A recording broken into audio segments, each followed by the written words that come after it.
GHGC 107. Boy, name Melvin. Moving on to something that's a bit more dangerous, the Houston Rockets GM Daryl Morey warned us about, and no, it's not the backcourt tandem and bromance of Russell Westbrook and James Harden, but yes, it is China threatening Hong Kong's freedom. Now, Hong Kong has decided to postpone its September election for its legislative council by 1 year. They claim this is due to the coronavirus pandemic. So we came up with a list of things that the CCP could actually postpone that's not an election. Number one, your improv/sketch comedy show, because what the hell are those anymore? Number two, your dream destination wedding that costs about $2,000 for anybody to go to. Can't nobody afford that right now. And number three, your invitation for me to go camping, where I'm pretty positive I'm going to be the only black person there. Y'all, after everything that you've seen this year, you still think I'm going camping with you? No, I don't want to leave nowhere. I'm never going. Find somebody else. The Hong Kong Legislative Council is the largest body of legislation in Hong Kong. It has 70 members. 35 are directly elected, 35 are indirectly elected by functional interest groups. I really want to call them a fig because I really just want to ask you guys, are fig Newtons something that you eat as you get older?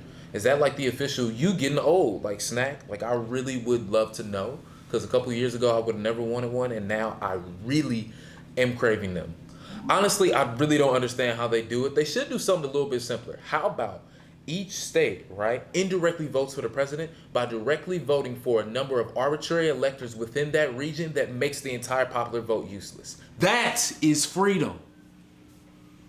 24 of the 70 are pro-democracy members, and they see this delay as a, quote, brazen attempt to thwart their electoral momentum and delay defeat of the pro-Beijing candidates. A brazen attempt to delay defeat is also a great way to describe Eminem's rap career after 2004. In addition to delaying the election, Hong Kong has barred 12 pro-democracy candidates due to a new national security law that, quote, targets subversive activity. You know what? Subversive activity is also the name of a rap group that me and some of my friends started after we first heard Party Like a Rockstar back in high school. Hey, we still got hope. We might be able to make it. Y'all see that XXL freshman list? This same law was used on July 29th to arrest 4 young activists between the ages of 16 and 21 that were advocating for Hong Kong's independence on social media. Now look, in some cases, I'm perfectly fine with you arresting some young folks for posts that they make on social media, but not when they're advocating for democracy.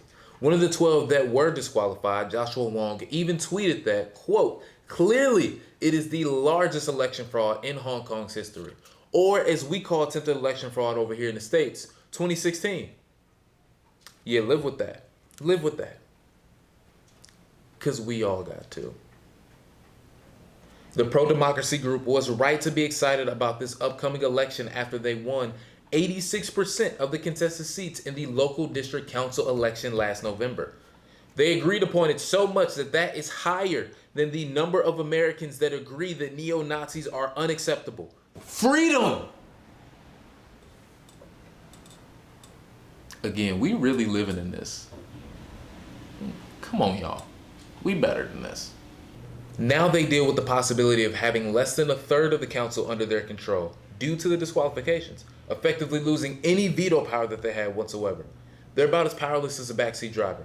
No matter how much they kick, scream, and yell, their hands ain't on the wheel. Even U.S. Secretary of State Mike Pompeo condemned the decision, stating, "The people of Hong Kong deserve to have their voices represented by the elected officials that they choose in those elections." Unfortunately for China, Pompeo only likes dictators who fish shirtless, ride bears, and meddle in U.S. elections. Honestly, minus that last part, kind of badass.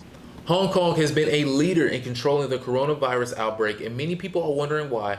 It's safe for them to go to work. It's safe for them to take the subway. It's safe for them to go to improv shows and weddings, but it ain't safe enough for them to vote.